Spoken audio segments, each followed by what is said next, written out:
Pose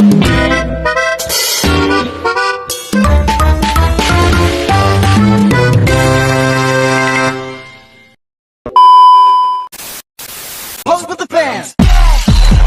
Pose with the pose with the pose with the fans. Pose with the pose with the pose with the fans. Fans. Pose with the fans. Kenalin, kami dari Panitia Seminar Nasional Kampus. Acara tinggal 1 bulan lagi, tapi anggaran konsumsi dari pihak kampus dipangkas cukup besar. Akibatnya, kami harus mencari cara agar kebutuhan acara tetap terpenuhi dengan dana yang terbatas. Hari ini, kami datang ke Berkah Catering untuk melakukan negosiasi harga.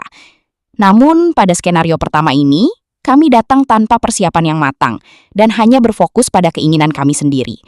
Kira-kira apa ya yang akan terjadi?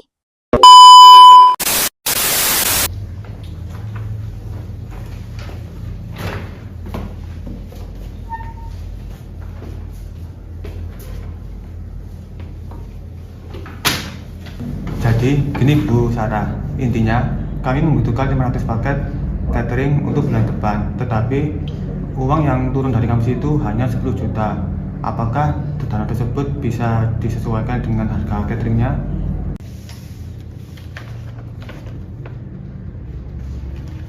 Juta untuk 500 paket. Itu kan artinya per paket cuma 20.000. Paket paling standar kami aja ada di 30.000 Mas Dafa. Jadi total harusnya itu 15 juta. Kalau 10 juta masih belum bisa. Loh, kok mahal banget Bu? Vendor sebelah aja berani di harga 20.000. Ibu jangan ambil untung kegedean dong. Kita kan mahasiswa, masa nggak dibantu? Bukan masalah ambil untung Mbak Siska. Di harga 20.000 dengan kondisi bahan pokok juga naik, kami malah tekor di biaya operasional. Itu cuma dapat nasi telur. Pokoknya budget kami mentok semurah itu. Kalau ibu tetap nggak bisa kasih harga segitu, ya sudah, kita cari vendor lain aja yang lebih fleksibel. Ya silahkan Mas, Mbak. Kami kan di sini jualan kualitas dan juga reputasi. Kalau misal dari awal kalian bicaranya udah nggak sopan dan udah nggak menghargai usaha kami, ya lebih baik nggak usah dipaksakan. Ayolah Bimo, kita ada agenda lain. Mari permisi.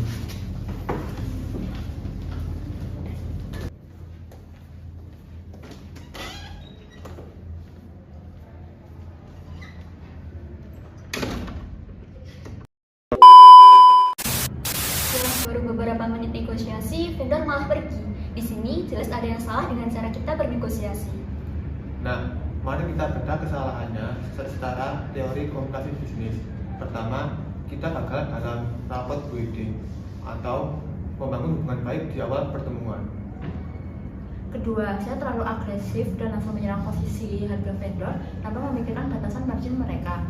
Betul, akibatnya kedua pihak terjebak pada ego masing-masing dan gagal menemukan ZOPA atau Zone of Possible Agreement. Nah sekarang kita ulang adegan tadi menggunakan teknik integrative negotiation yang berfokus pada win-win solution. Selamat siang Bu Sarah, Mas Bimo. Apa kabarnya? Terima kasih sudah meluangkan waktu untuk bertemu dengan kami hari ini. Selamat siang juga, alhamdulillah baik. Silahkan duduk. Kami sangat senang bisa bertemu dengan Berkah Catering, Bu. Kami di sini sedang mencari vendor yang berpengalaman untuk acara seminar nasional yang kami adakan. Terima kasih atas kepercayaannya. Jadi, gimana kebutuhan konsumsi yang kalian butuhkan?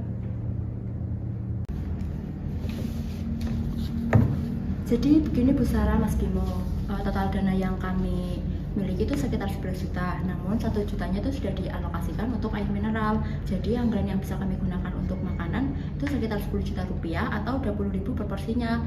Kami paham bahwa angka ini itu masih di bawah harga standar dari Berkah Catering. Coba Bu lihat anggarannya.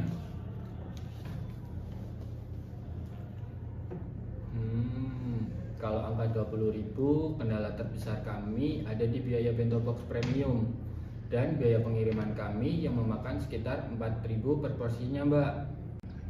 Nah, untuk kendala itu bagaimana kalau kami bantu urus operasionalnya saja Mas Bimo? Kebetulan divisi logistik panitia kami tuh punya 2 mobil pick up yang kosong. Jadi nanti kita bisa ambil sendiri makanannya di dapur ibu jam 10-an pagi. Nah, di sini ibu bisa menghemat ataupun memotong biaya pengirimannya menjadi Rp0. Bagaimana, Bu? Dan untuk kemasan, kami rasa tidak masalah jika diganti dengan box kertas yang ramah lingkungan, asalkan untuk rasa makanan tetap terjaga ya Bu. Bu, kalau biaya kirim dicoret dan box bento diganti dengan box kertas, biaya operasional kita bisa ditekan sampai sekitar 20.000 per box. Tapi kalau dijual dengan harga 20.000, kami tidak mendapatkan keuntungan.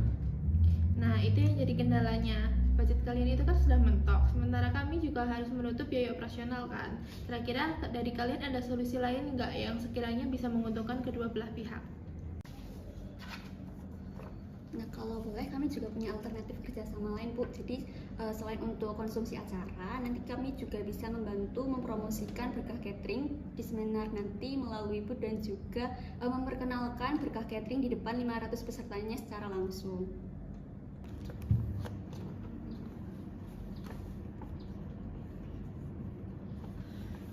Cukup menarik. Baiklah, saya coba ambil jalan tengah aja ya. Dari kami bisa menurunkan harga sampai di 21.500 per porsinya. Gimana menurut kalian?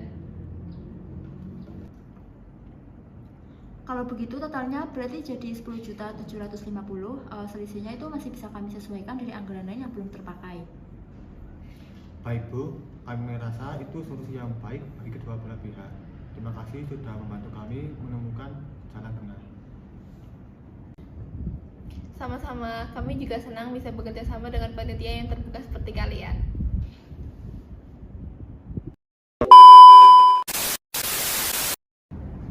Dari 2 simulasi tadi, kita bisa melihat bahwa komunikasi bisnis yang efektif sangat menentukan sebuah negosiasi. Dalam negosiasi, kita tidak boleh hanya berfokus pada posisi atau keinginan kita sendiri, akan tetapi kita juga harus memahami akan kebutuhan dan kepentingan dari pihak yang lain. Ketika terdapat keterbatasan anggaran, kita bisa menerapkan strategi expand the pie atau memperbesar keuntungan dengan menawarkan trade-off atau nilai tambah lain yang memberikan manfaat bagi kedua belah pihak. Dengan cara tersebut, peluang untuk menemukan ZOPA atau Zone of Possible Agreement akan semakin besar. Dan ketika kedua pihak sama-sama memperoleh manfaat dari kesepakatan, maka terciptanya win-win solution. Sekian video dari kami, semoga bermanfaat. Terima kasih. Dadah! Ada, jangan lupa.